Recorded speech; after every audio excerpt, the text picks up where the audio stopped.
accepted for who you are and loved no matter what. I don't know if anybody understands what that feels like. No matter what you've been through or where you've been.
¿Qué tal? Muy buenas noches, chicos. ¿Cómo están?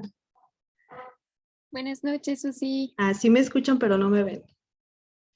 Ahora sí, ahí estamos. Hola, ¿cómo están? Muy buena noche para todos. Hola, Felipe.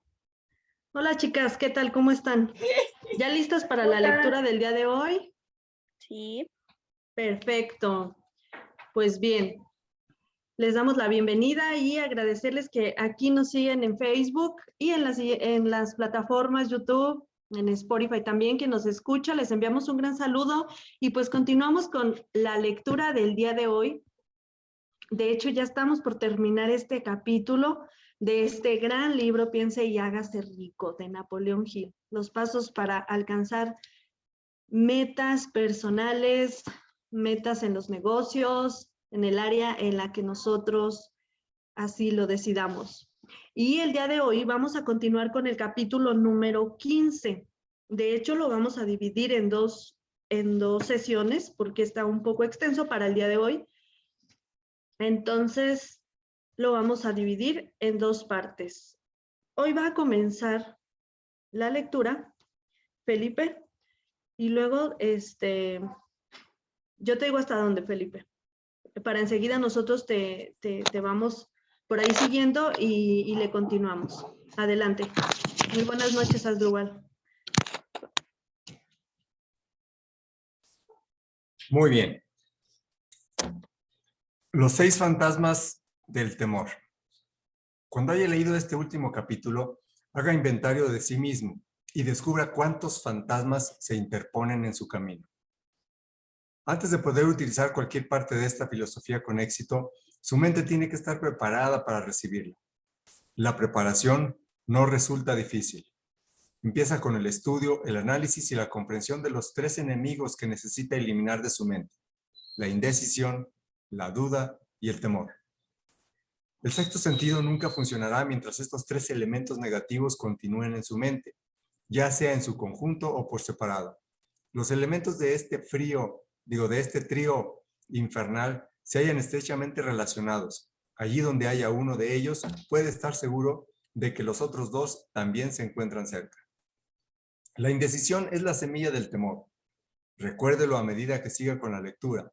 La indecisión se cristaliza en la duda y ambas se mezclan y se vierten en temor. El proceso de mezcla suele ser lento.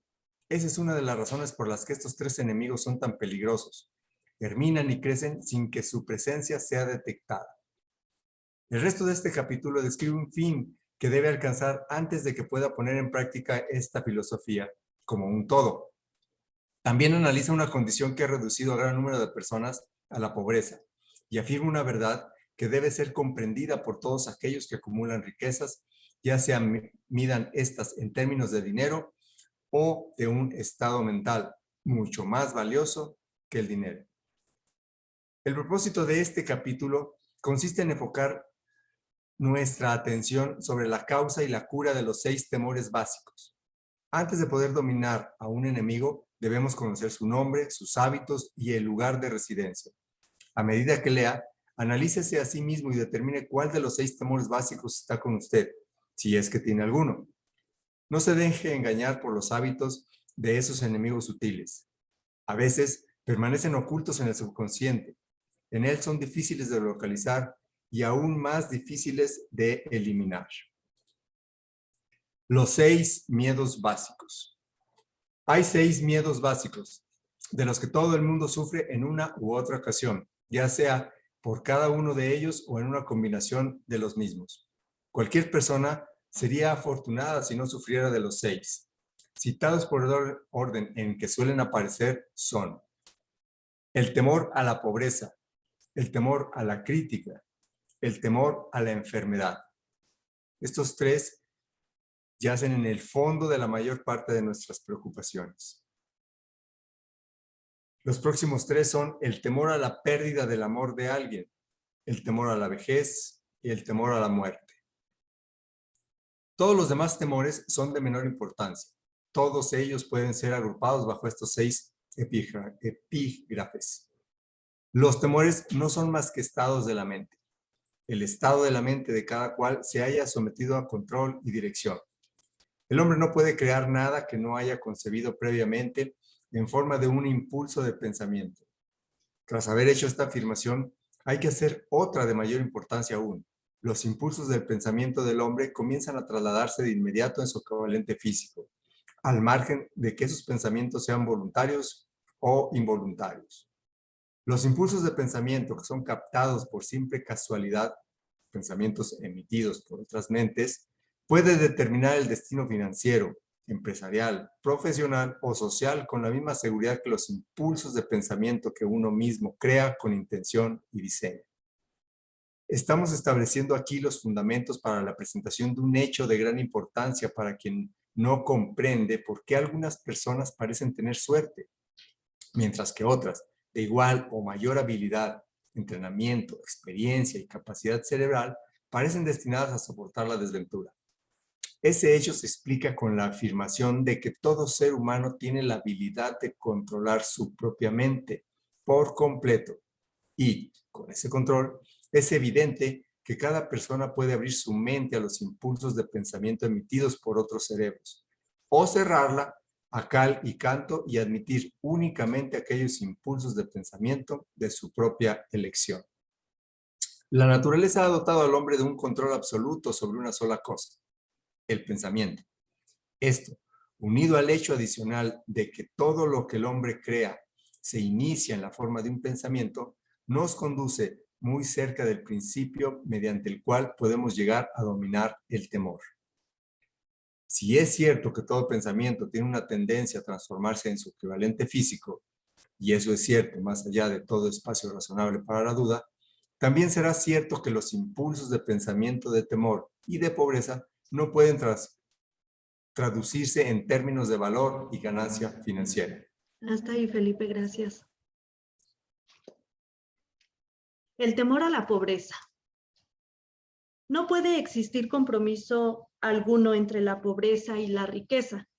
Los dos caminos que conducen a ellas van en direcciones opuestas. Si lo que usted desea son riquezas, tiene que negarse a aceptar cualquier circunstancia que conduzca hacia la pobreza. La palabra riqueza se utiliza aquí en su más amplio sentido. refiriéndonos con ella a los planos espiritual, mental y material. El punto de partida del camino que conduce a la riqueza es el deseo. En el primer capítulo, usted recibió instrucciones completas para el uso adecuado del deseo. En este capítulo sobre el temor encontrará instrucciones completas para preparar a su mente con el propósito de hacer un uso práctico del deseo. Así pues, este es el lugar en el que se le planteará un desafío mediante el que determinará de modo definitivo cuánta de esa filosofía ha absorbido usted. Aquí está el punto en el que puede convertirse en profeta y pronosticar con exactitud qué le reserva el futuro. Si después de haber leído este capítulo usted se haya dispuesto a aceptar la pobreza, será mejor que prepare a su mente para recibir pobreza. Se trata de una decisión que usted no puede evitar. Si lo que exige son riquezas, determine en qué forma las recibirá y cuánto necesitará para sentirse satisfecho. Ya conoce el camino que conduce a la riqueza. Se le ha proporcionado una especie de mapa de carreteras que, si lo sigue, lo mantendrá en la vía adecuada. Si se descuida y no inicia el recorrido del camino, o si se detiene antes de haber llegado, no podrá echarle la culpa a nadie, excepto a usted mismo. Esa responsabilidad es exclusivamente suya. Ninguna justificación le salvará de aceptar la responsabilidad si ahora fracasa o si se niega a exigirle riquezas a la vida, porque la aceptación le exige una sola cosa, la única que usted puede controlar: un estado de la mente. Un estado mental es algo que uno asume, no se puede comprar, sino que ha de ser creado. El temor más destructivo. El temor a la pobreza es un estado mental, solo eso, pero es suficiente para destruir las posibilidades de alcanzar los logros deseados en cualquier empresa. Este temor paraliza la facultad de razonamiento, destruye la facultad de la imaginación, elimina la confianza en sí mismo, socava el entusiasmo, desanima la iniciativa, conduce a la incertidumbre de propósito, estimula la dilación, elimina el entusiasmo y convierte el autocontrol en una imposibilidad. Le arrebata a uno el encanto de la personalidad, destruye la posibilidad de pensar con exactitud, distrae la concentración del esfuerzo, domina la perseverancia, reduce la fuerza de voluntad a la nada, destruye la ambición, ensombrece la memoria e invita al fracaso en toda forma concebible. Mata el amor y asesina las emociones más exquisitas del corazón, desanima la amistad e invita al desastre en 100 formas diferentes, conduce al insomnio, la miseria y la infelicidad. Y todo ello a pesar de la evidente verdad de que vivimos en un mundo de sobreabundancia de todo aquello que podemos desear, sin nada que se interponga entre nosotros y nuestros deseos, excepto la falta de un propósito definido. El temor a la pobreza es, sin el menor género de dudas, el más destructivo de los 6 temores básicos. Ha sido situado a la cabecera de la lista porque resulta el más difícil de dominar. El temor a la pobreza surge de la tendencia heredada del hombre a devorar a sus semejantes en el plano económico. Casi todos los animales inferiores se ven motivados por el instinto, pero su capacidad para pensar es limitada y en consecuencia se devoran físicamente los unos a los otros. El hombre, con su sentido superior de la intuición y la capacidad para pensar y razonar, no se come físicamente a su semejante, obtiene una mayor satisfacción como lo devora financieramente. El hombre es tan avaricioso que se ha necesitado aprobar toda clase de leyes concebibles para salvaguardarlo de sus semejantes. Nada produce tanto sufrimiento y humillación al hombre como la pobreza. Solo aquellos que la han experimentado comprenden todo el significado de esta afirmación. Así pues, no es de extrañar que el hombre tema a la pobreza. A lo largo de una abundante serie de experiencias heredadas, el hombre ha aprendido que no se puede confiar en algunos de su especie cuando se trata de cuestiones relacionadas con el dinero y con las posesiones terrenales. El hombre experimenta tal avidez para poseer riqueza que está dispuesto a adquirirla de todas las maneras posibles, por medios legales si es posible o por otros si es necesario. El autoanálisis puede poner al descubierto debilidades que a uno no le gustaría reconocer. Esa forma de examen es esencial para todos aquellos que exigen de la vida algo más que mediocridad y pobreza. Al analizarse a sí mismo, punto por punto, recuerde que en este caso usted es juez y parte fiscal y defensor, acusador y acusado. Y recuerde también que está afrontando un juicio. Así pues, enfréntese a los hechos directamente. Hágase preguntas concretas a sí mismo y exíjase respuestas directas. Una vez que haya terminado el examen, sabrá sobre sí mismo si tiene la sensación de no poder ser un juez imparcial en ese autoexamen. Confíe en alguien que le conozca bien y que pueda actuar como tal, hasta que usted sea capaz de examinarse a sí mismo. Lo que usted anda buscando es la verdad. Consígala sin que le importe a qué precio, aun cuando pueda sentirse temporalmente embarcado por ella. Embarazado por ella, perdón. Cuando se le pregunta a la gente qué es lo que más teme, la mayoría contesta, no temo a nada. La contestación es inexacta, porque pocas personas se dan cuenta de que se encuentran atenazadas, obstaculizadas, fustigadas en lo espiritual y en lo físico por alguna forma de temor. La emoción del temor se halla tan sutil y profundamente enraizada que una puede pasar por la vida sobreviviéndola sin llegar a reconocer jamás su presencia. Solo un análisis valeroso pondrá al descubierto la presencia de este enemigo universal. Cuando usted inicie este análisis, busque a fondo en su carácter. A continuación le ofrecemos una lista de los síntomas que debería buscar en sí mismo. Continúas, porfis, ¿vale? Sí, gracias. Síntomas del temor a la pobreza. Indiferencia. Suele expresarse a través de una falta de ambición, de una predisposición a tolerar la pobreza, de una aceptación, sin protestar, de toda aquella compensación que la vida pueda ofrecer, de una pereza mental y física, de una falta de iniciativa, imaginación, entusiasmo y autocontrol. Indecisión.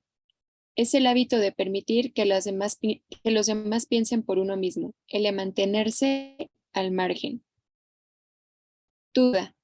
Expresada generalmente por medio de justificaciones y excusas diseñadas para encubrirse, rechazar con explicaciones o disculpar los propios errores, lo que a veces se expresa en forma de envidia hacia aquellos que han alcanzado el éxito, o bien se les critica. Preocupación.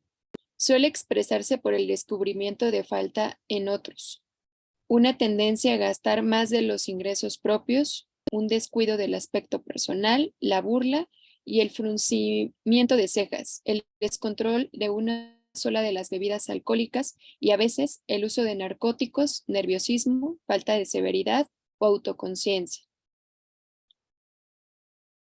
Precaución excesiva.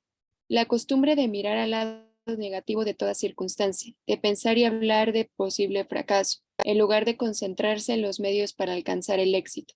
Se conocen todos los caminos que conducen al desastre, pero nunca se le buscan los planes precisos para evitarlo. Se espera el momento adecuado para empezar a poner en acción ideas y planes, hasta que la espera se transforma en un hábito permanente. Se recuerda a aquellos que han fracasado y se olvida de los que han tenido éxito.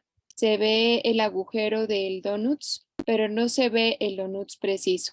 Es el pesimismo que conduce a la indigestión, el estreñimiento, a la autointoxicación, a la mala respiración y a una mala disposición. Postergación. La costumbre de dejar para mañana aquello que debería de haberse hecho el año anterior. Pasarse mucho tiempo buscando justificaciones y excusas para no realizar el trabajo. Este síntoma se halla estrechamente relacionado con el de la precaución excesiva, la duda y la preocupación. La negativa a aceptar la responsabilidad siempre que ésta se pueda evitar. La disposición de llegar a un acuerdo en lugar de levantarse y luchar a pie firme. El comprometerse con las dificultades en lugar de dominarlas y utilizarlas como peldaños para seguir subiendo. El intentar negociar con la vida por centavos en lugar de exigir prosperidad, opulencia, riquezas, satisfacción y felicidad. Planificar lo que se ha de hacer sí, y cuando se haya producido el fracaso, en lugar de quemar todas las puentes y hacer que la retirada sea imposible, la debilidad de la confianza en uno mismo y a menudo la total ausencia de la misma, así como de la definición de propósito, autocontrol, iniciativa, entusiasmo, ambición, frugalidad y una sana habilidad por el razonamiento. El esperar la pobreza en lugar de exigir la riqueza. El asociarse con aquellos que aceptan la pobreza y no buscar la compañía de quienes exigen y reciben la riqueza. El dinero habla. Algunos preguntarán, ¿por qué he escrito este libro sobre el dinero? ¿Por qué medir las riquezas en dólares? Algunos pensarán que hay otras formas de riqueza mucho más deseables que el dinero y tendrán razón. Sí hay riquezas que no se pueden medir en términos monetarios, pero millones de personas dirán, dame todo el dinero que necesito y yo me encargaré de encontrar todo aquello que deseo. La razón principal por la que he escrito este libro es porque millones de hombres y mujeres se encuentran paralizados por el temor a la pobreza. Lo que esa clase de temor es capaz de hacerle a uno fue muy bien descrito por Pickler. El dinero no es más que conchas de almejas o discos de metal o trozos de papel, y hay tesoros del corazón y del alma que el dinero no puede comprar. Pero la mayoría de la gente sin dinero es incapaz de tenerlo en cuenta y sostener su espíritu. Cuando un hombre se encuentra en lo más bajo, está en la calle y es incapaz de conseguir trabajo, a su espíritu le sucede algo que refleja en la caída de sus hombros, la forma de llevar sombrero, su modo de caminar y su mirada. No puede escapar de una sensación de inferioridad con respecto a la gente que tiene empleo seguro, aun cuando ésto sepa que las personas no son iguales en carácter, inteligencia o habilidad. Por su parte, los demás, incluso sus amigos, experimentan una sensación de superioridad y lo consideran una víctima, quizá de una manera inconsciente, pero así lo consideran. Tal vez ese hombre pida prestado durante un tiempo, pero no el suficiente como para continuar con la vida en la que está acostumbrado, y tampoco podrá continuar pidiendo durante mucho tiempo. Pero pedir, aun cuando sea para vivir, es una experiencia deprimente. Y al dinero así, obtenido, le falta el poder que el dinero ganado con su propio esfuerzo se tiene. Evidentemente, nada de esto se aplica a los vagabundos y los pordioseros, sino solo a los hombres con ambiciones normales y que se respetan a sí mismos. Las mujeres que se encuentran en las mismas situaciones son diferentes. De algún modo, no las consideramos como personas marginadas. Raras veces viven en la miseria o piden por las calles, y cuando se encuentran entre la gente no se les reconoce por las mismas señales que identifican a los hombres mendigos. Desde luego no me refiero a las harapientas de la gran ciudad, que son parte opuesta de los vagabundos masculinos confirmados. Me refiero a las mujeres bastante jóvenes, decentes y con inteligencia. Tiene que haber muchas mujeres así, pero su desesperación no resulta tan evidente. Quizás se suiciden. Cuando un hombre se encuentra sin dinero y desempleado, dispone de tiempo para lamentarse. Es posible que viaje muchos kilómetros para buscar un trabajo y descubra que el puesto ha sido ocupado ya, o que solo se trata uno de los puestos sin salario fijo, con una comisión sobre las ventas de algún cachivache inútil que nadie compraría, excepto por piedad. El hombre que vuelve a encontrarse en la calle, sin sitio al que ir, excepto a cualquier parte, así que camina y camina, contempla los escaparates de las tiendas, observa lujos que no son para él, se siente inferior y deja paso a otras personas que se detienen a mirar con un interés activo. Deambula por la estación y entra a la biblioteca para descansar los pies y calentarse un poco. Pero eso no es lo mismo que buscan un trabajo, de modo que no tarde en reanudar la marcha. Es posible que no lo sepa, pero su falta de objetivo le delatará, aunque las líneas de su figura no lo hagan. Es posible que vaya bien vestido con ropas a las que le quedaron de cuando tenía trabajo estable, pero estas ropas no sirven para ocultar su caída visible que está en su rostro. Ve a miles de otras personas a su alrededor, todas ellas ocupadas con sus trabajos y las envidias desde lo más profundo de su alma. Todas tienen su independencia, su autorrespeto y su orgullo, y el que no puede convencerse a sí mismo de que también es un buen hombre, por mucho que reflexione y llegue a un veredicto favorable, hora tras hora. Precisamente el dinero es lo que establece esta diferencia con él. Con un poco de dinero volvería a ser él mismo. Listo, vale, gracias. ¿Continúas, porfis, Naye?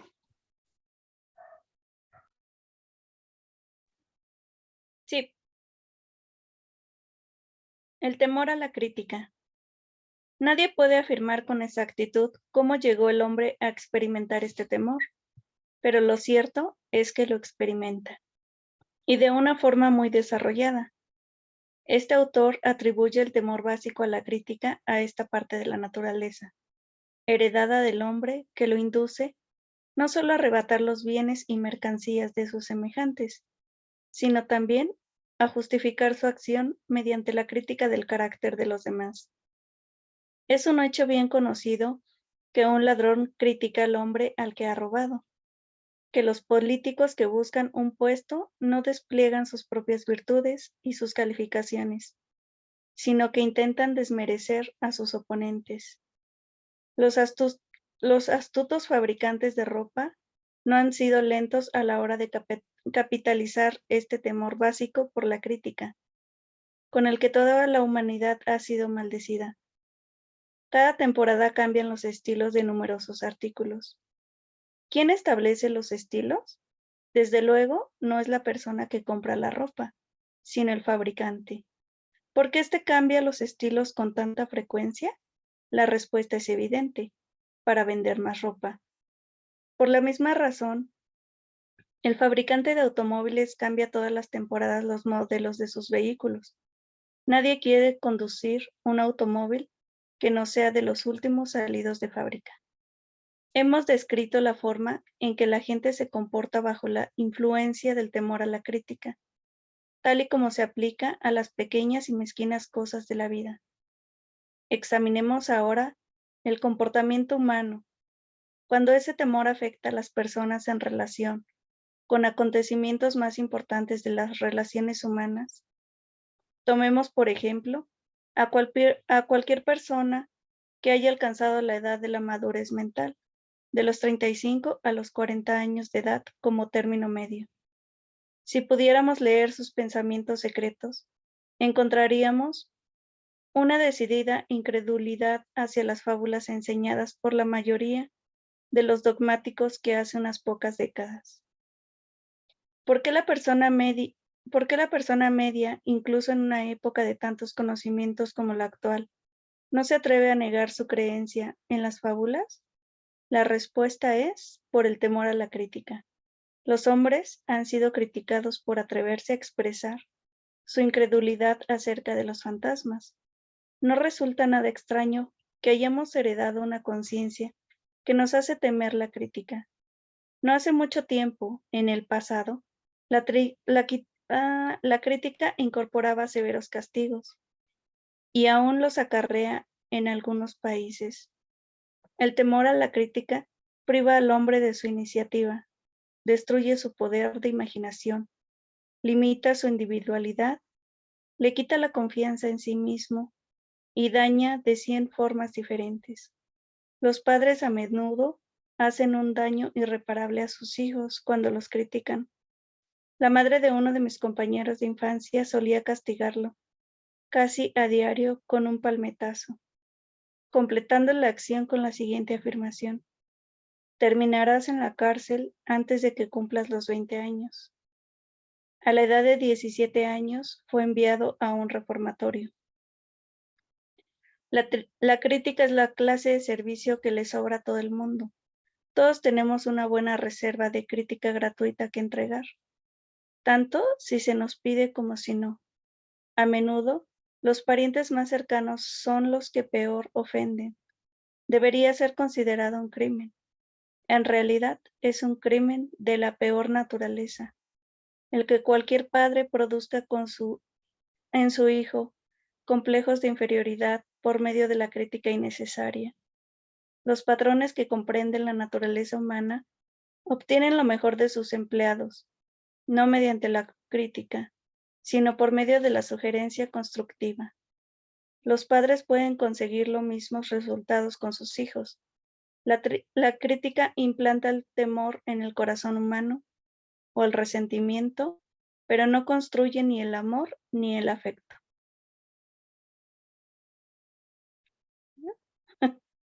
¿Le sigo? Sí. Síntomas del temor a la crítica. Este temor es casi tan universal como el temor a la pobreza y sus efectos igual de fatales para el logro personal, sobre todo porque destruye la iniciativa y desanima el uso de la imaginación. Los principales síntomas del temor a la crítica son: timidez. Suele ser expresada por medio del nerviosismo, la timidez en la conversación y en el encuentro con personas extrañas, el movimiento extraño de las manos y de los pies, el desplazamiento de la mirada. Falta de serenidad, ausencia del control en la voz, nerviosismo en presencia de otros, postura deficiente del cuerpo, memoria pobre.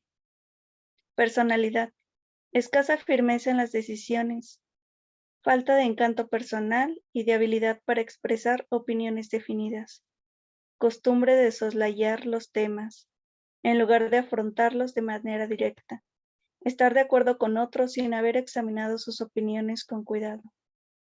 Complejo de inferioridad, el hábito de expresar autoaprobación por medio de la palabra y las acciones, como un medio de ocultar una sensación de inferioridad.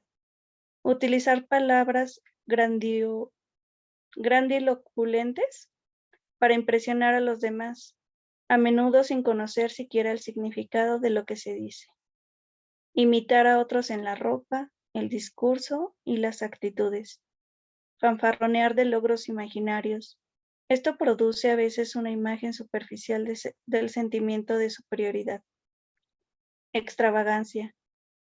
Costumbre de intentar mantenerse a la altura de los demás, gastando mucho más de lo que se ingresa. Falta de iniciativa. Fracaso para aprovechar las oportunidades para el progreso propio. Temor a expresar opiniones. Falta de confianza en las propias ideas. Responder de forma evasiva a los superiores. Vacilar en la actitud y en el discurso. Engañar en las palabras y en los hechos. Falta de ambición, pereza mental y física, falta de autoafirmación, lentitud para tomar decisiones, dejarse influir con excesiva facilidad, criticar a los demás a sus espaldas y halagarlos cuando están delante, aceptar la derrota sin protesta o abandonar una empresa cuando se encuentra con la oposición de otros, sospechar de otras personas sin causa alguna, falta de tacto en la actitud y el discurso, no estar dispuesto a aceptar la responsabilidad de los propios errores. Listo, Naye, gracias.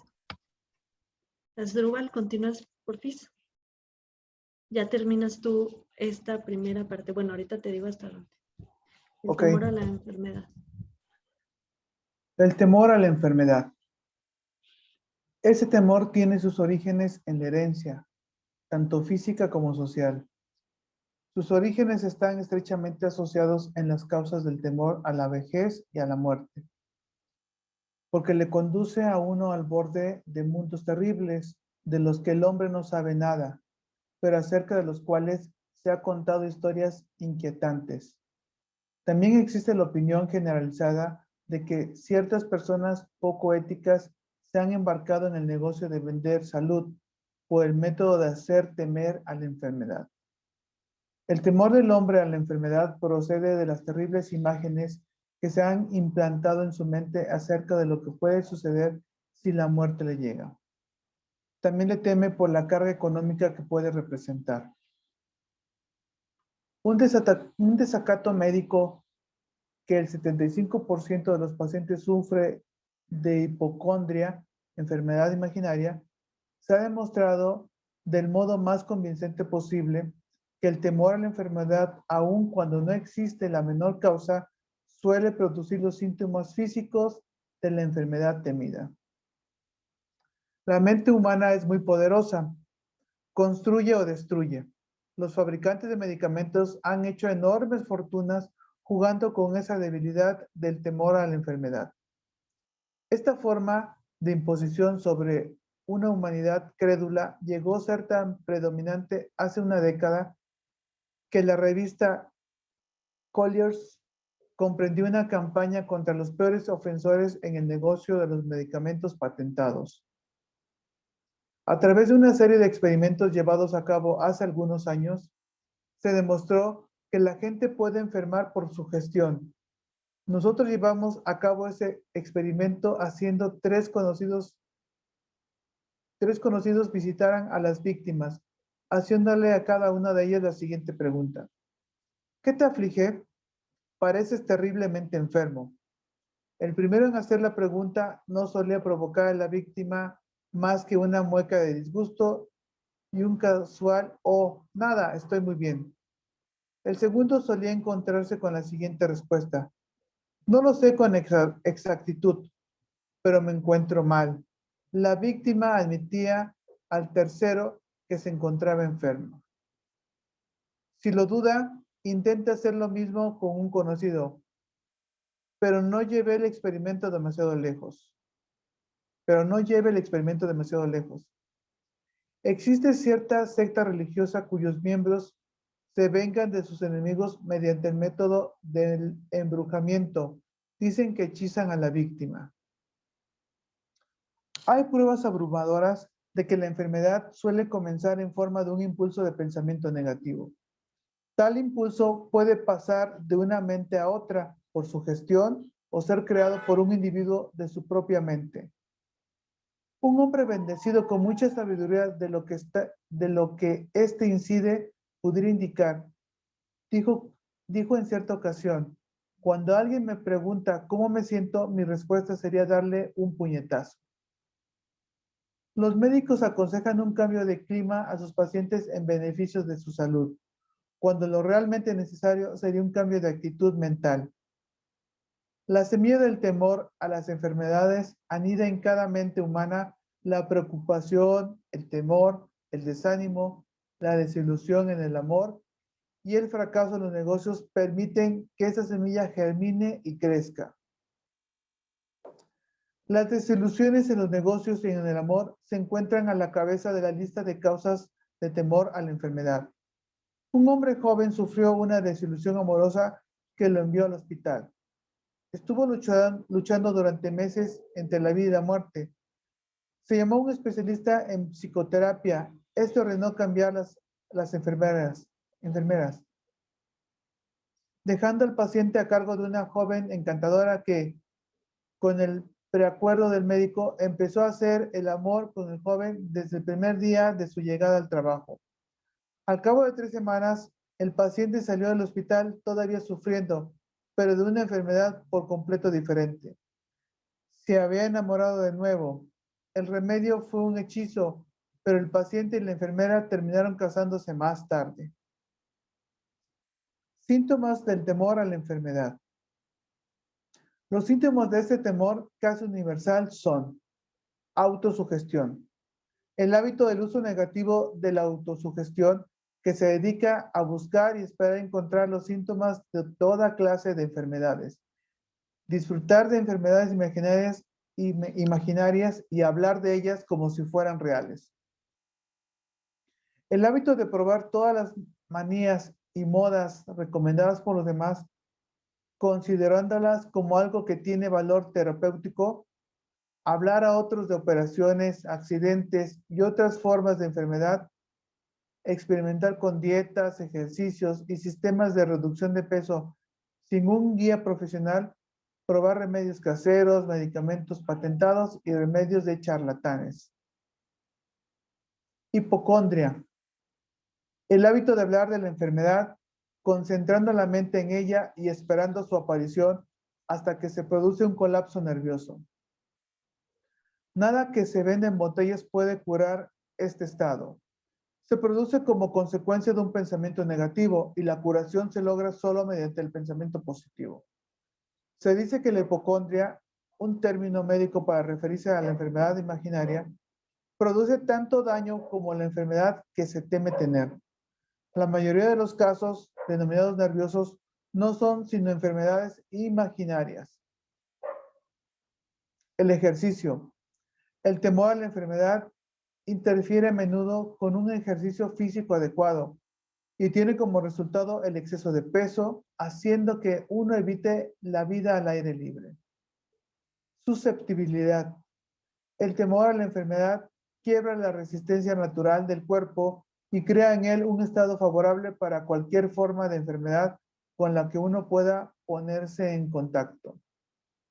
El temor a la enfermedad suele estar relacionado con el temor a la pobreza, en especial en el caso de hipocondríaco, que se preocupa constantemente por la posibilidad de tener que pagar las facturas del médico, del hospital, etc.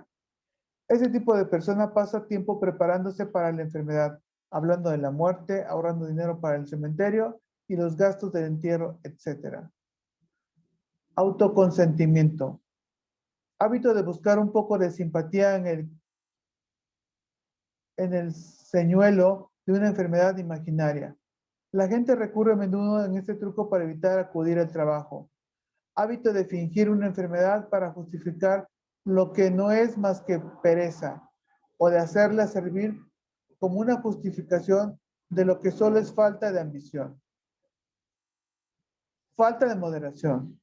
Hábito de usar alcohol o narcóticos para eliminar dolores como los de la cabeza, las neuralgias, etc., en lugar de buscar eliminar la causa. El hábito de interesarse en las enfermedades y de preocuparse por la posibilidad de verse afectado por una de ellas, así como el de leer los textos de los anuncios de medicamentos patentados, son aspectos del temor a la enfermedad. El temor a la pérdida del amor. La fuente original de ese temor inherente surgió, evidentemente, del hábito del hombre polígamo de robarle la compañía a su semejante o de tomarse libertades con ella cada vez que podía.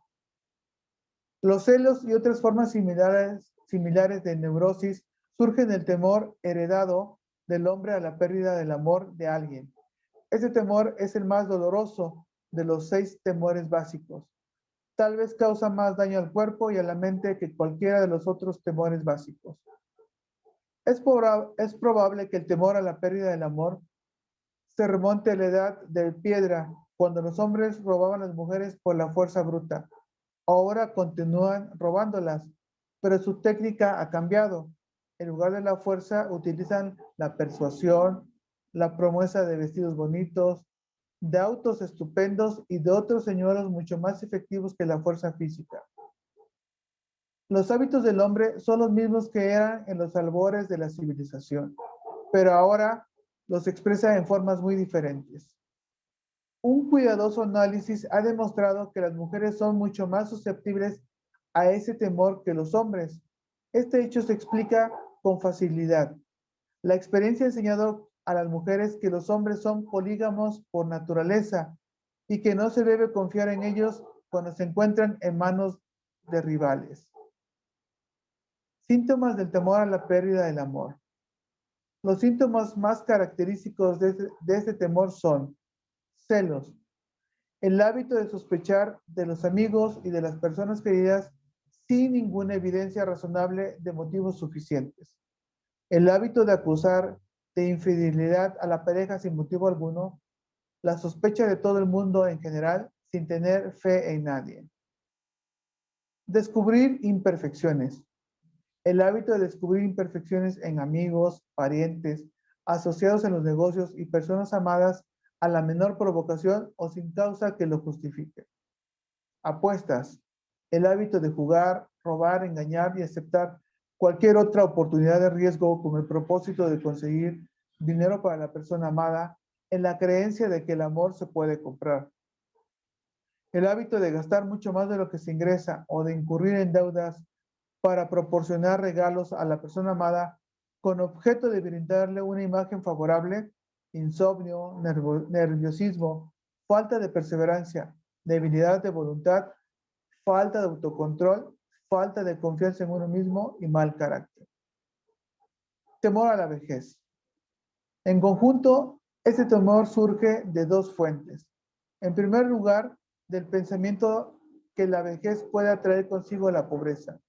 En segundo término, siendo esta la fuente más común a partir de enseñanzas falsas y crueles del pasado que se han mezclado demasiado bien con fuego y azufre y otras ideas diseñadas con gran astucia para esclavizar al hombre a través del temor.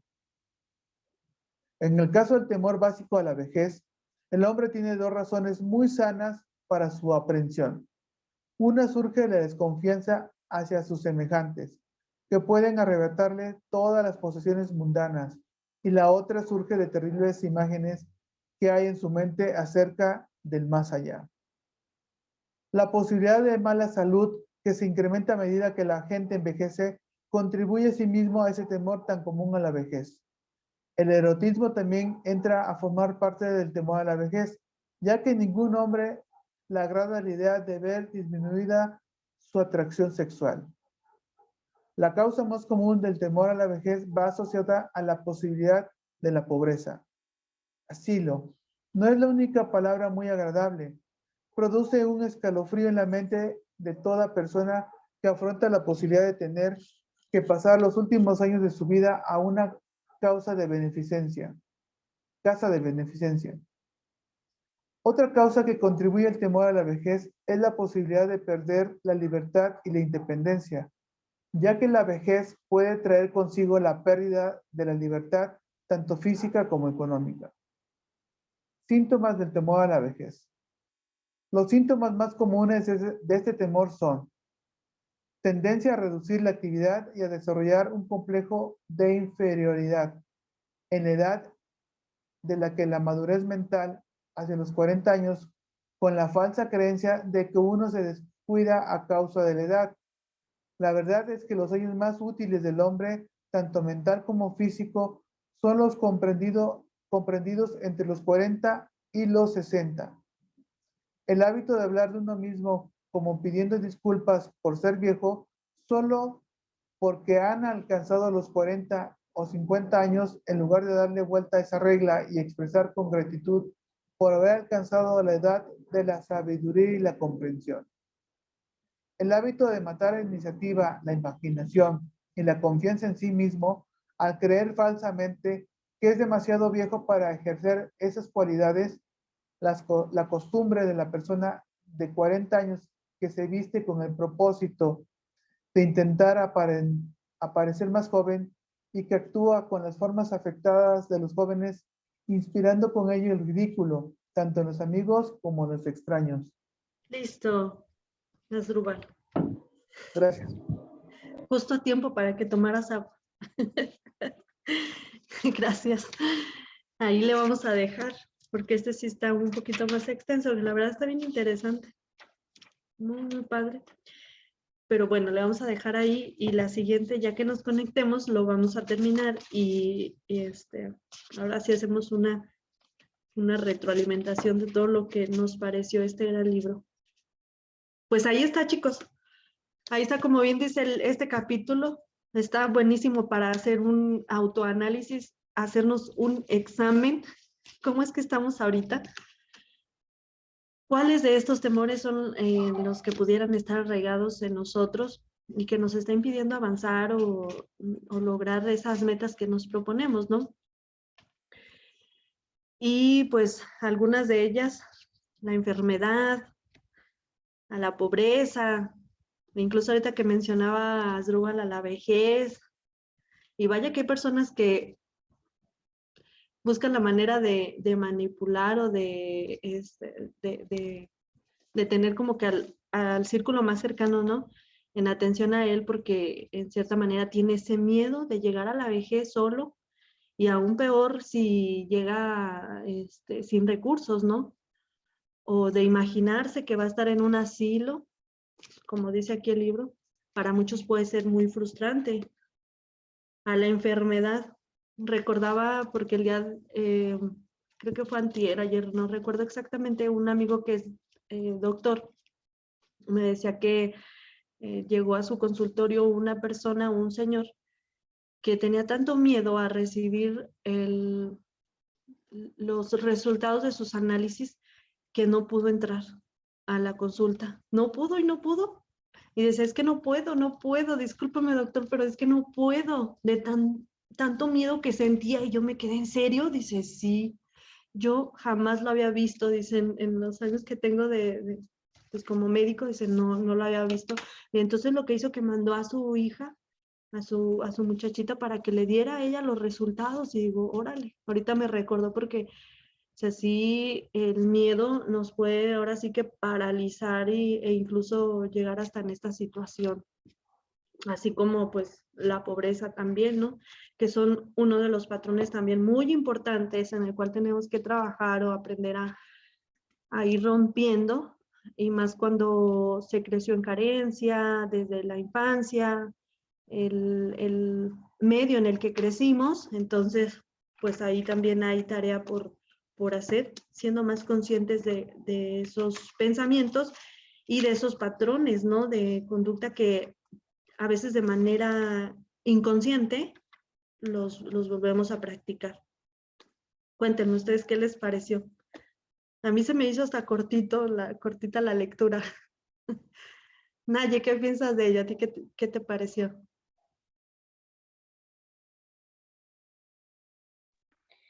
Pues estuvo muy interesante. Lo que yo puedo rescatar es que pues todo radica en el pensamiento, ¿no? O sea, todos los miedos vienen de la mente y pues como ya lo habíamos dicho, nosotros debemos procurar sembrar semillitas de pensamiento positivo, porque si estamos con los pensamientos negativos, pues la mente es capaz de crear todo lo que depositamos en ella, ¿no? Y también pues nos decía que el pensamiento pues va a desencadenar también físicamente. Entonces, si nosotros tenemos pensamientos negativos, pues por eso vienen las enfermedades. Que según yo pues son también por sentimientos mal canalizados, ¿no? También nos decía que el temor nos paraliza y nos impide hacer varias cosas. Entonces de ahí pues ya viene el temor a la pobreza, a la crítica, a la enfermedad, a la vejez, y entonces podemos ir sembrando también semillas de temor o semillas de pensamientos positivos, ¿no? También viene también lo de la falta de confianza en uno mismo. Y eso, pues es muy importante, ¿no? Porque si tú no confías en ti misma, pues ¿quién más lo puede hacer, no? En lo personal, yo tengo eso, falta de confianza en mí misma, pero apenas analizando, o sea, mi hijo siempre me dice, si tú confías en ti, Dios confía en ti. Y yo decía, ¿cómo? Está loco, ¿no? Porque, porque pues yo tengo que confiar en Dios. Pero ya analizando, o sea, yo dije, si yo confío en mí misma, pues Dios sí puede confiar en mí dándome más talentos, ¿no? Entonces,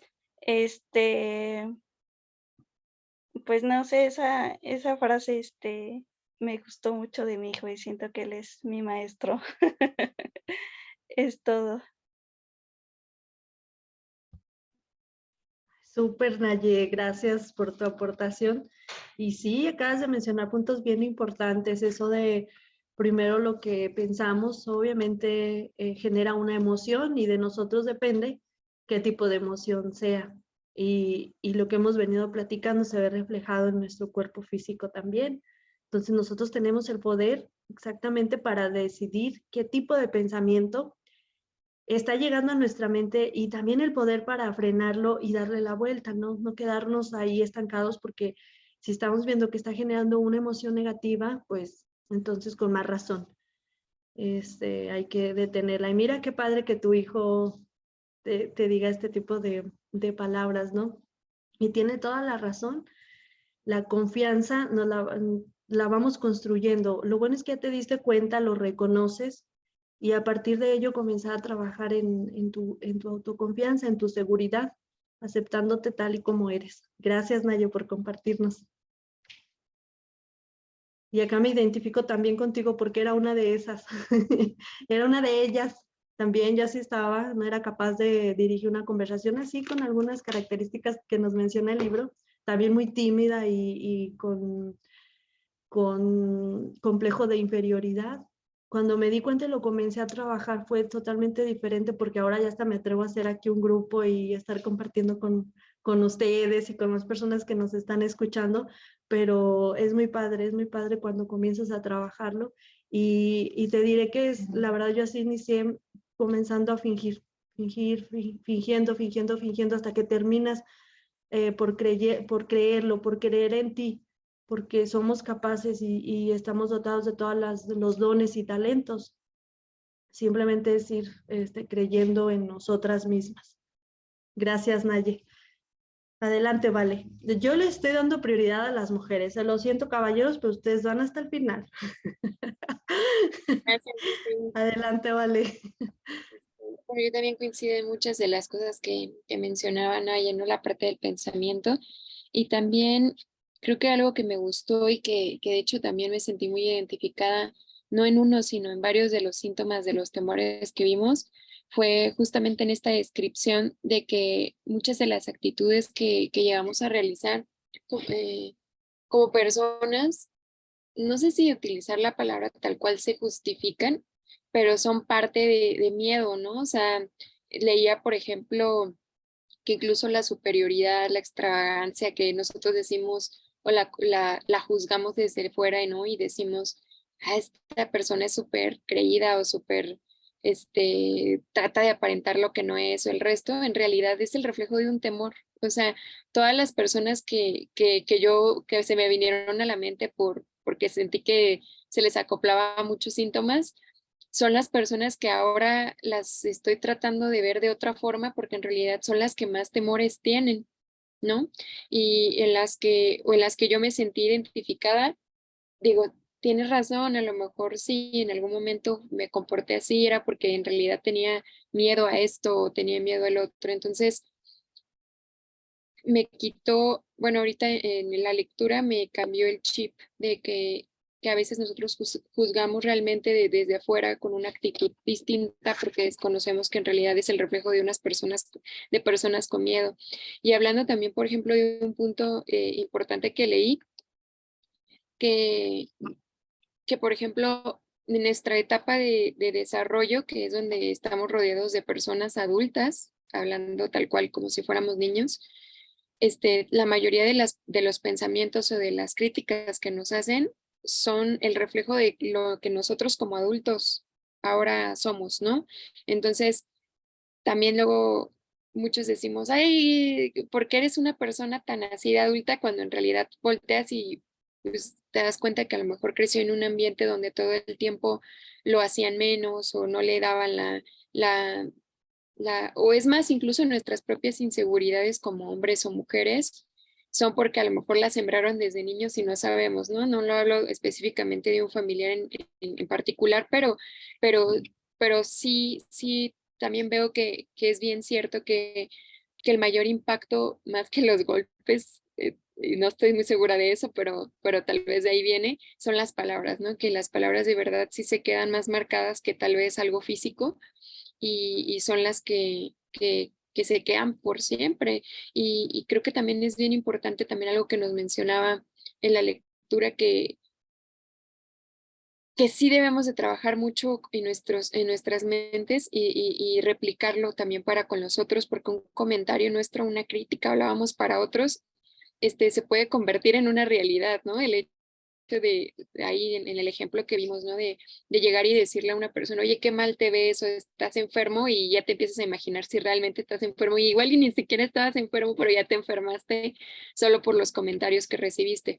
Y yo lo he visto también cuando hacemos comentarios positivos, ¿no? Hacemos la parte contraria y llegas con una persona y le dices qué bien te ves y a lo mejor no fue un gran día y ya le cambiaste el día simplemente por hacer algo distinto, ¿no? Entonces, sí me gustó mucho. De hecho, creo que es de los capítulos donde más he aprendido tal cual a identificarlo porque lo he visto en mí, lo he visto reflejado en personas y estoy segura que los demás capítulos también nos van a nutrir eh, en el resto. Algo que también ahí yo he escuchado, he visto también en muchas personas, es de que yo hablaba de que le tengo miedo a la muerte porque en realidad, en mi perspectiva, después de la muerte no hay nada, ¿no? O sea, yo sé que cuando una persona se muere, ya no hay nada, no hay nada para esa persona y tampoco para ti, porque simplemente a lo mejor te dices, quédate con lo bonito que viviste, con lo bonito que hiciste, y esa persona ahorita ya está y está teniendo otra vida y tal vez va a resucitar en otra cosa y el resto. Y en realidad yo lo que le tengo miedo en esa parte de hablar de muerte es porque realmente te mueres y ya, o sea, no hay ninguna comprobación de que después en otra vida o te comuniques o el resto. Entonces, sé que el hecho de ya no existir es como lo más, feo. Y no es bueno, Felipe, la verdad te podría decir, bien, entonces coincidimos, pero es algo feo, o sea, si lo vemos así desde una perspectiva, yo decía, bueno, normalmente le tenemos miedo a la muerte cuando ya estamos grandes o cuando nos acercamos a viejos y el resto, pero yo de verdad a mí sí no me gustaría morirme. O sea, sí digo, ya te pierdes de la familia, te pierdes de, bueno, aquí en verdad le gustaría morirse, pero me refería a que no es así como que reciba la muerte como una dulce amiga que en algún momento me va a llegar, sino sí veo como la falta de inexistencia y de que ya no vas a poder estar con ninguna otra persona y que todo lo que hiciste no. Entonces, de hecho, no hemos llegado a esa parte y espero que en mi siguiente capítulo la podamos detallar porque creo que me ayudaría mucho con esa parte. Pero, pero en realidad, ya en resumen y para concluir, sí veo que la mayoría de nosotros como adultos estamos llenos de miedos y que somos personas adultas con infancias llenas de críticas y de pensamientos que vamos desarrollando con los demás. Qué bueno que Luis, el hijo de Naye, es al revés que nosotros, ¿no? En vez de que ella le esté sembrando críticas, él la está reformando. Todos necesitamos a alguien así en nuestras vidas. Y sí, tienes toda la razón, Vale. Em, es que finalmente, bueno, yo también lo he leído en otros libros que estamos ahora sí que con muchas heridas, ¿no? Así como tú lo acabas de mencionar, es totalmente cierto. Todo radica a partir de los 8 años de edad. ¿Qué fue lo que pasó en nuestra infancia? ¿Cómo fuimos creados? Si recibimos ese amor incondicional, esa confianza por parte de nuestros padres, de nuestro círculo más cercano, más íntimo, si lo recibimos, entonces seríamos adultos emocionalmente estables, ¿no? Sin embargo, yo sé que sí hay personas que crecieron en ese ambiente, en algunos casos no, y yo creo que, no sé, me atrevo a decir que a lo mejor en la mayoría de las personas no crecimos con un 100%, y por eso es que actuamos como actuamos de adultos, de adolescentes, tomamos las decisiones que tomamos por esa información que teníamos, por esas carencias. Entonces somos el resultado de todo ello. Así de simple. Pero bueno, nosotros somos más conscientes y por aquí hacía Felipe sus muecas, algo quiere decir cuando tocaste el tema sobre la muerte y sí estaría muy interesante por ahí que lo tocáramos igual en el siguiente capítulo, no sé, porque sí es un tema muy, muy padre. Fíjate que yo también, Vale, en una etapa, cuando yo era niña, yo también le tenía bastante miedo a la muerte, mucho. Es más, yo, o sea, se me iba el sueño de estar pensando que alguno de mis papás me fuera a faltar o alguno de mis hermanos y era demasiado así. estresante. Y bueno, tuvieron que pasar bastantes años para poder trabajar en eso, pero déjenme decirles que cambió mi perspectiva a partir de que empecé a convivir aquí con este gran señorón, con Felipe, aparte mi mentor. La verdad es que me cambió la perspectiva totalmente cuando sé que él es un testigo fiel de haber pasado por esta. Me dice que no diga. Pues ya ustedes lo escucharon la vez pasada, ¿no? Por lo que tuvo que pasar. Entonces, cambia, o sea, sí cambia la perspectiva. No hay por qué tenerle miedo. No hay por qué tenerle miedo o estar así frustrado, porque por ahí hay bastantes cosas, bastantes apegos. De hecho, creo que en el libro de los 4 acuerdos también lo decía, cuando estamos tan apegados o anclados a nuestros familiares, a lo que más amamos, ¿no? Es por eso que nos duele tanto tocar estos temas o pensar tan solamente en la muerte.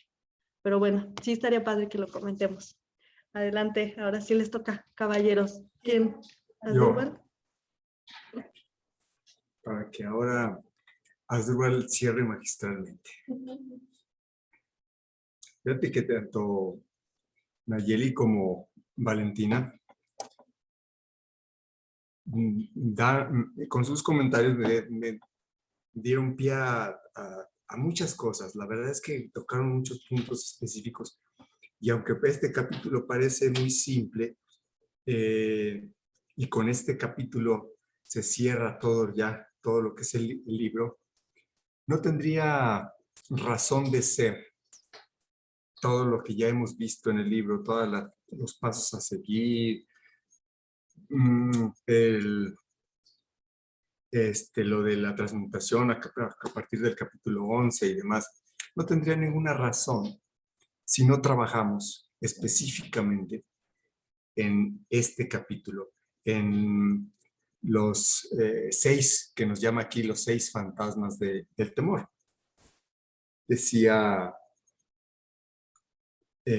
Nayeli que de alguna manera la confianza en sí mismo trae como resultado pues ciertos temores, y que tu niño te dice que si tú confías en ti, entonces Dios va a confiar en ti.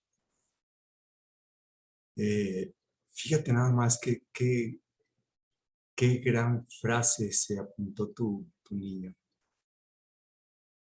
Yo espero más adelante conocerlo, que me des la oportunidad de conocerlo.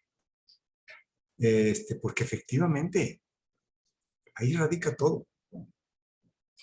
El confiar en sí mismo es darte cuenta, lo que ya hemos venido platicando, es darte cuenta de quién verdaderamente eres.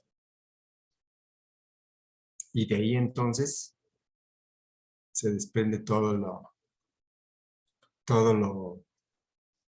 lo que quieras conseguir en la vida. Estamos transmitiendo a través de Facebook y yo puse un comentario ahorita en la transmisión. Lo puse, se los voy a leer, lo puse. El temor no solamente impide lograr los objetivos planteados, sino que también nos impide desarrollar todo nuestro potencial.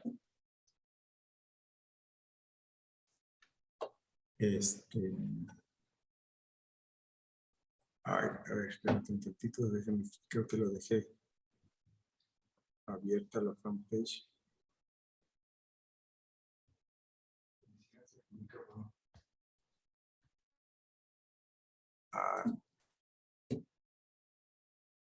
A ver, así, es que como estoy acá en la fanpage también, bueno. Entonces, sí dice el capítulo que todo ser humano tiene la habilidad de controlar su propia mente por completo. Efectivamente, somos el resultado de nuestros propios pensamientos. El cómo actuamos, las decisiones que tomamos, lo que hablamos, el cómo nos comportamos, es debido a los pensamientos. Recordemos que todo nace desde un pensamiento que se convierte en una emoción, y esa emoción nos lleva a los hábitos, y los hábitos nos dan ciertos resultados qué es lo que vamos a conseguir. Entonces el resultado no podemos llegar a él si no parte desde un pensamiento. Y cómo nutrimos esos pensamientos. Ahí es donde involucran estos temores. Y pues dice aquí que el peor crimen, y creo que yo en el libro lo tengo hasta subrayado, no recuerdo, pero en fin, dice que la crítica debería ser un crimen y castigado como tal. Efectivamente, por lo que estoy entendiendo, Nayeli ya es mamá. Vale, todavía no.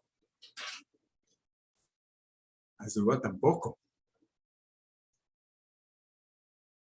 Entonces, ¿qué edad tiene tu niño, Nayeli?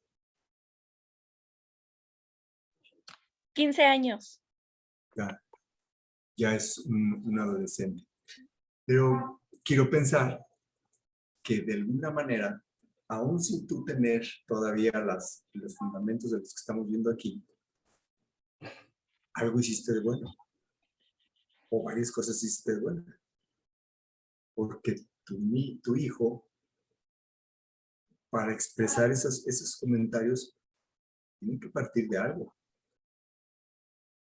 Nosotros, los seres humanos, aprendemos por imitación o por repetición. O ambas.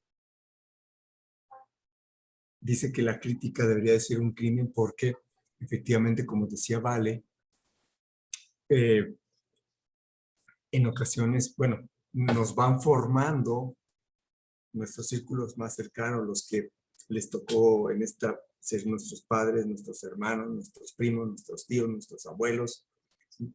Y todos ellos, incluso de repente los compadres de los papás, los vecinos de los papás que también meten su cuchara, en fin, o quienes hayan ido al kinder, bueno, pues hasta las profesoras de kinder, todos aportan su granito de arena para que tú, el día de hoy, te comportes como te comportas, piensas como piensas,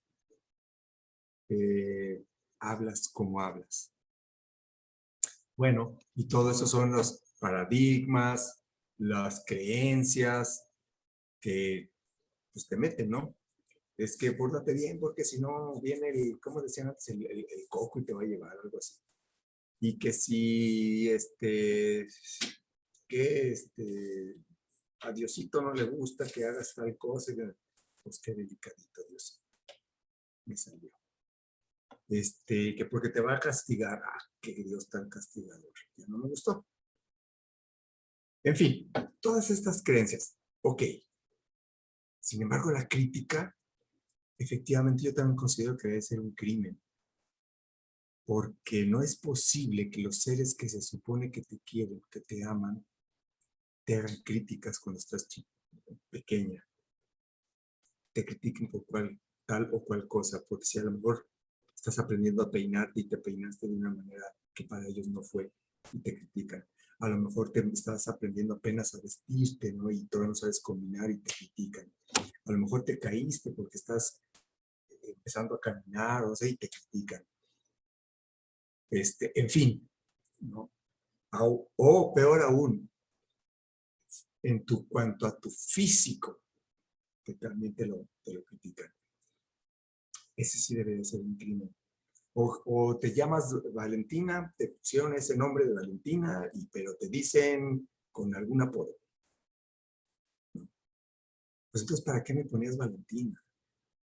Si me vas a decir con el apodo. Eso es, porque entonces no desarrollas tu identidad. Si me pusiste Valentina, dime Valentina, para yo poder desarrollar mi identidad. Y si el papá o la mamá se llama, no sé, Pedro, y tiene un hijo, y le pone Pedro, para acabarla de chiflar. Porque entonces el niño tampoco puede desarrollar su propia identidad, porque siempre está luchando contra querer igualar o parecerse al papá. O en el caso de las niñas, la misma historia. Pues sí, la crítica debería ser un crimen. Y los temores, voy ya concretando porque todavía nos falta el temor a la muerte. Que yo cuando levanté la mano, vale, era porque decías tú, es que no sabemos de la muerte, no sabemos, hasta ahí se acaba, ya, ya se acabó la fiesta. No, es cuando apenas empieza. El otro está mejor. Entonces, pero eso ya lo platicaremos en el siguiente capítulo, que vamos a tocar ese tema. Ahorita los temores que hemos visto, de alguna manera, creo yo que el más arraigado es el de la pobreza. ¿Por qué? Porque pues vas consiguiendo tus cositas y entonces, aunque no lo reconozcas conscientemente, existe ese miedo a perder las cositas que voy adquiriendo. Ese miedo a la pobreza es el que de repente no nos deja o no permite avanzar. Y caemos en esa parte de conformarnos con estamos viviendo. Porque ya tengo un ingreso, aunque sea chiquito, pero me permite cubrir mis necesidades básicas. O ya tengo, ¿qué te gusta? O sea, no sé, X cosas, ¿no? Materiales. Y con eso empezamos a manejarlo ya como nuestro propio estándar. Porque si nos arriesgamos a querer levantar ese estándar, capaz que perdemos lo que ya tenemos. Ese es miedo a la pobreza. Y la pobreza es solo un estado mental. Todo es un estado mental. Hay algo que decía ahorita Vale y que me acordé de algo que yo menciono continuamente cuando decía ya que de estas personas que de repente muy estrafalarias y que andan, no sé, a lo mejor con las cadenas de oro, digo, con todo el respeto, ¿verdad? Pero bueno, sí, vamos, en el querer destacar por eso, o que hablan con mucho aspaviento y demás. Me recordó, Vale, una frase que yo utilizo mucho, que obviamente eso se me ha escuchado decirla. A este tipo de personas yo les digo, me gritas tan fuerte lo que eres que casi no te escucho. ¿Qué quiere decir? Que tienes que gritar, tienes que querer demostrar, tienes que hacer tanto aspaviento para pretender ser más que realmente, como decía Vale, es falta de autoestima tal vez, una falta de confianza en sí misma, como decía Nayeli, es una miedo temor a la pobreza, en fin, ¿sí? Algo esconde de raíz que tiene que manifestarlo de otra manera. Entonces, pues ya para finalizar, sí, los temores hay que estar conscientes de que existen, porque algo muy importante que nos sucede como seres humanos, como especie, es que venimos con algo que se llama ego. Nuestra tarea es dominar al ego. No lo vamos a poder deshacer, no nos podemos deshacer de él. Sin embargo, sí lo podemos controlar, porque ese es el que se encarga justamente de aventarte un temor, de aventarte el otro temor, de aventarte el otro. Y como decía Nayeli, si empiezas a crecer la confianza en ti misma, no es que Dios te vaya a dotar de más talentos, es que ya te dotó, ya vienes dotada. Todos venimos ya dotados con 42 talentos. Solo que como especie, como seres humanos, a veces usamos 1, 2, 3. Uy, que los 3 talentos ya es así como, ¡pah! Pero todos los traemos. Conforme vas adquiriendo confianza en ti misma, decía yo, y lo he más remarcado una y otra vez, empiezas a soltar esa potencia, empiezas a salir quien verdaderamente eres, y entonces empiezas a usar otro talento, otro talento, otro talento. Las habilidades las desarrollas. Los talentos solo los dejas salir, porque ya vienes detrás de ellos.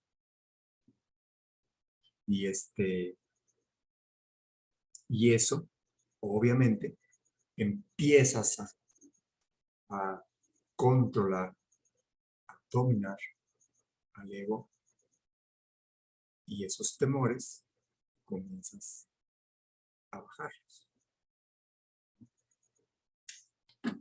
Vamos a ver cómo cerramos un día. Nos falta el último de la muerte, pero todavía le falta otro ratito a este capítulo, ya para cerrar el libro. Y pues sí, como dice Sucia, pues ya al final hacemos un cierre que Asdrúbal nos ayude a hacer un cierre magistral. Toda la sala, toda tuya, mi querido Asdrúbal. Pues ya de entrada ya voy a tener temor a la crítica por semejante responsabilidad, pero vamos a hacer el mejor esfuerzo.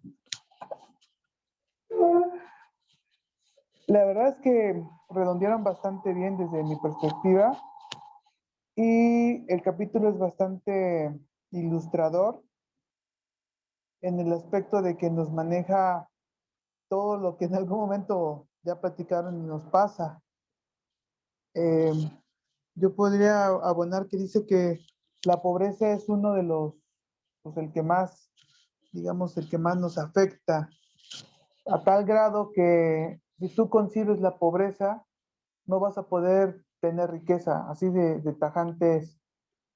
Si tú le das cabida a la pobreza en tu mente o bajo una situación o circunstancia, no vas a tener riqueza, llámese como se llame, abundancia, en algún momento no vas a poder tener esa prosperidad. Entonces es muy determinante e ilustrativo porque pues estamos hablando de un libro que nos está ilustrando de cómo llegar a esa riqueza, ¿no? Pensar y ser rico. Entonces es el punto medular, digamos, de lo que estamos hablando. Entonces es el primer temor que tenemos que alejar de nuestra mente. El único detalle que yo encuentro que culturalmente y hasta antropológicamente nos establecen una serie de mecanismos para que se dignifique a la pobreza. Ese es un punto que se tiene que erradicar o lo tenemos que erradicar de una forma más profunda porque por todos lados escuchamos dichos tan estúpidamente dichos, permítame la expresión, de honrar a la pobreza, ¿no? De pobre pero honrado. O sea, ese tipo de cosas encasillan situaciones que, que desde la perspectiva que lo estamos hablando, pareciera que es algo bueno y digno. Y la pobreza no tiene nada de bueno ni digno. Porque esa situación de no poder tener salud, no poder tener lo suficiente para vivir, no tener, sentirnos dignos de merecer, pues nos aleja de todo lo bueno que tiene la vida. Y todo ello va encasillado hacia eso que comenté de un principio. Está formado culturalmente para dignificar esa parte. Y pues ya voy a tocar temas escabrosos como dice Felipe, ¿no? Pero finalmente así está hecho. Entonces hay que salir de ahí, de ese entramado, para que podamos saltar hacia el lado positivo que queremos, que es la riqueza. Entonces, bajo esa perspectiva, construyo lo que estoy comentando. Y luego, en otro nivel, está el temor a la crítica, pero digamos que para mi perspectiva, y así como lo abordó, es como un gradiente dentro de la pobreza, porque la misma pobreza crea indiferencia, crea duda, crea muchas situaciones que, que te vuelven como una bomba que te lleva al desastre. Y luego la crítica pues es algo colateral, que ustedes ya lo mencionaron bastante bien, y que pues ello no te permite ser tú mismo, y quieres tú ser algo que no eres, demostrar algo que no eres. Y por demostrar ese algo que no eres, pues ¿qué crees? Te vuelves más pobre porque te vuelves consumista, ¿no? Consumes cosas que no necesitas por aparentar algo que no eres. Entonces, pues vuelves a abonar a algo que te conlleva otra vez a la riqueza. Ah, no, te lleva a la pobreza. Y luego la enfermedad por estar pensando en cosas que te están destruyendo por dentro tu mente y te crea ansiedad.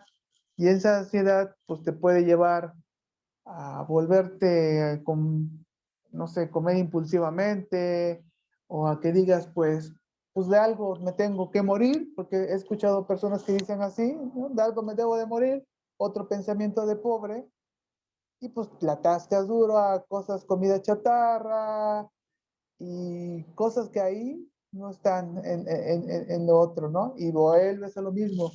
Te enfermas y lo poco que tenías, pues ¿qué crees? Tienes que invertirlo ahora en curarte.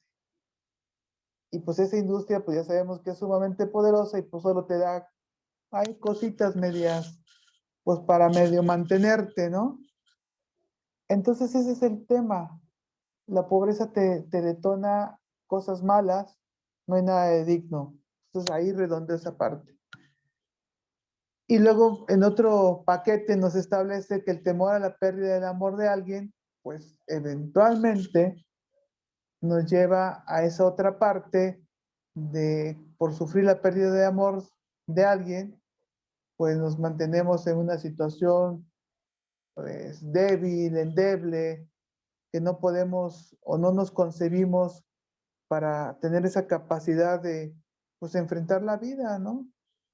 Si la enfrentamos de una manera como un ciclo, porque la vida también son ciclos, pues no podemos retener el amor de alguien a la fuerza, ni el amor mismo lo puede mantener, más bien ni el dinero mismo puede mantener el amor de alguien, ¿no? Existe algo que se llama libre albedrío, y pues no podemos comprar amor, aunque pareciera que sí, pero no. Y el temor a la vejez, pues también es algo que va, en este caso todavía nos falta el último, que es la muerte, pero creo que va muy relacionado con él, y que se establece, aquí lo estableció como un parámetro, una perspectiva de perder lo que hemos conseguido, y perder el respeto o perder esas cosas porque ya no podemos controlarlas. Entonces esa perspectiva de la vejez pues no nos da esa certidumbre de poderlo hacer, pero también hay una, una esperanza que nos dice, pues en nuestros años que nosotros consideramos que nos estamos volviendo viejos, pues ¿qué crees? Resulta que eres más sabio. Entonces no debes estar preocupado tanto por la vejez. Si realmente lo dedicaste a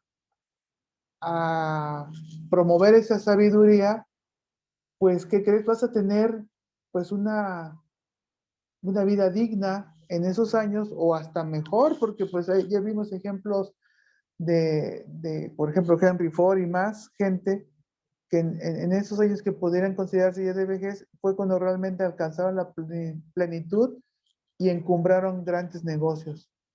Entonces, el libro nos da mucha luz en ese aspecto, y pues nos da ese mapa que hemos venido repitiendo, y a través de todo lo que nos está dando el libro, pues nos da ese conocimiento para poder detonar la riqueza, y evitar en la medida de lo posible, o erradicar de ser posible, todos estos síntomas, yo los llamaría síntomas equívocos, ¿no? Esos 6 miedos básicos, pues si ya sabemos que va a pasar, pues hay que evitarlos, como dice la ley de Murphy, ¿no?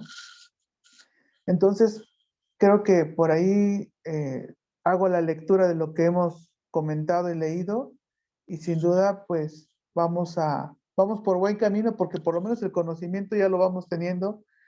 Si no logramos concretar este conocimiento, como se dice en derecho, voy a tener que decir, pues soy abogado, ya no somos negligentes.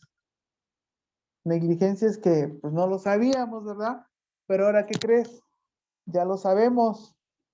Ahora lo vamos a hacer. Si no llevamos a la práctica estos conocimientos, pues ya va a ser doloso y en nuestra propia contra, que también lo habló aquí. Nosotros somos juez, somos parte, y pues tenemos que autoayudarnos porque pues somos los únicos que podemos hacerlo. Pero qué bueno que lo leímos, pero ya que estamos advertidos de que ya no vamos a ser negligentes, ya no podemos ser la víctima, sino vamos a ser el juez y el que va a estar al mando del timón, pues tenemos que evitarlo. Entonces, pues, espero haber contribuido un poquito a lo que hemos platicado y pues, buenas noches y gracias, creo. Excelente, Asdrúbal. Dijiste, lo bueno es que ya tenemos el conocimiento, y dice también ahí, y la edad, ¿no? O sea, es de los 35 a los 40 es cuando comenzamos a hacer. Sí, cómo no, comenzar a tener, sí, la conciencia, pero también esa experiencia. Yo me acuerdo Pero que Valentina pues, no tendrá la edad, pero nosotros ya tiene no. el conocimiento y la madurez de la edad esa. O sea, aunque tenga menos años, pero ya tienes el conocimiento, ya no te puedes escapar, vale, ya. Es que imagínense, chicas, o sea, ustedes así bien jovencitas y con esta información, o sea, lo que pueden hacer con ella. Aquí Nayeli, Valentina y yo somos los más chicuelos. Ajá, ok.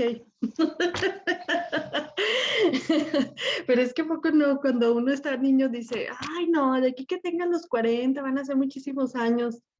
Y cuando ya se está uno acercando, dice uno, es que son los mejores años, no es cierto que es mucha edad.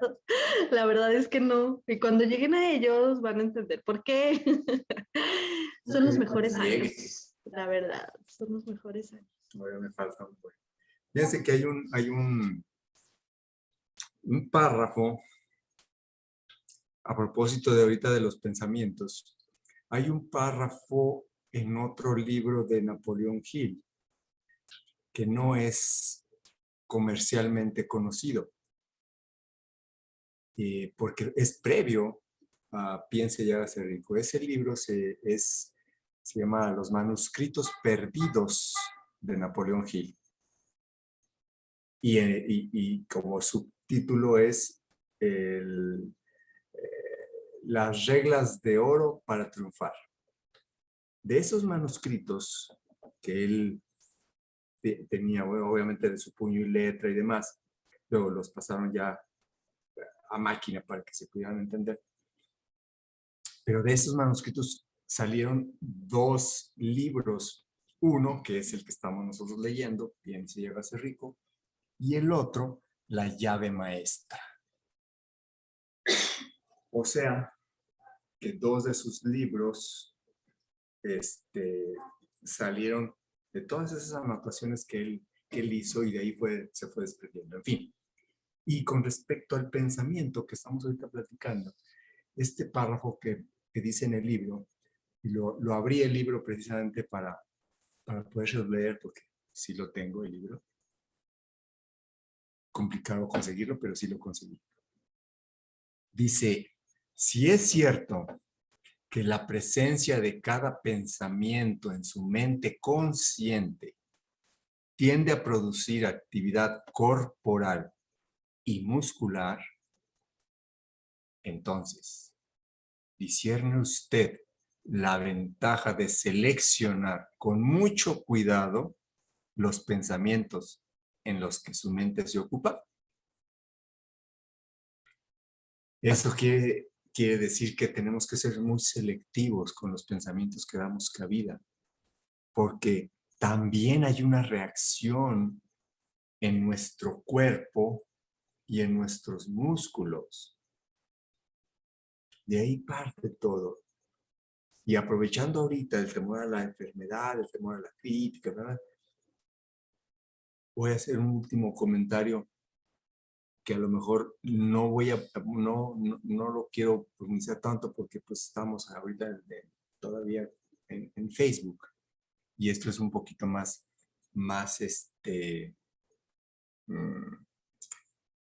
en lo particular. Eso ya lo tocaremos nosotros después en una reunión más privada, pero para que nuestros oyentes en redes sociales dimensionen los pensamientos que tenemos vienen como resultado de esas creencias que ya platicamos, esos paradigmas, esas críticas de pequeños. Ok, entonces tenemos ese tipo de pensamientos. Ese tipo de pensamientos que nos hacen comportarnos ahora en esta etapa adulta, y más los que ya están más viejitos, como lo mencionamos hace ratillo, ¿verdad? Nosotros que apenas estamos comenzando a salir del cascarón, pues todavía no, pero ellos sí. Entonces, esos pensamientos que son ese resultado se pueden ver reflejados en una enfermedad actual. Quiere decir que entonces tengo que ir a analizar qué tipo de pensamiento me provocó que muscularmente apareciera esta enfermedad. Y al dar con qué tipo de pensamiento la detonó, trabajo ese pensamiento y en automático, como cosa milagrosa dirían, esa enfermedad desaparece.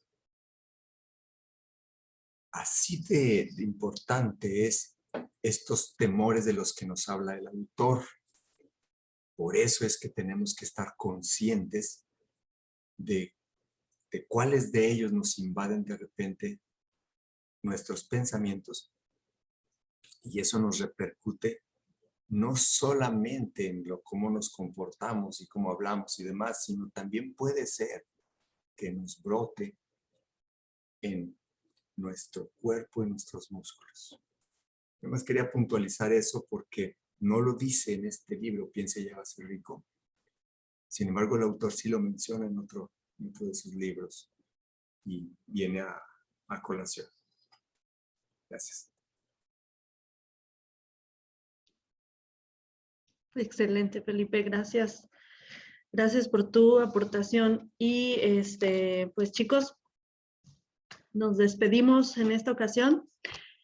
Nos despedimos por hoy, por el día de hoy, pero vamos a continuar con este capítulo.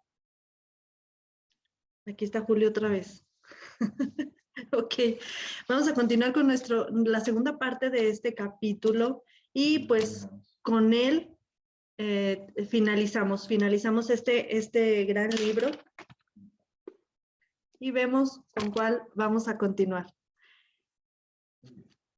Entonces, bueno, pues que pasen muy bonita noche. Para quienes nos estuvieron aquí siguiendo en redes sociales, los invitamos a que sigan escuchando nuestro taller de lectura y si gustan unirse también por aquí, déjenos un mensajito o pueden contactarme para poderlos agregar y que junto con nosotros nos sigamos retroalimentando y aprendiendo cosas nuevas.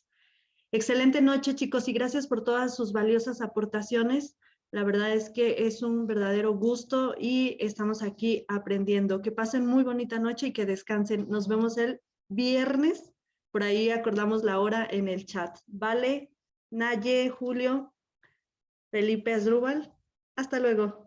Bonita noche. Bye. Bye, bye.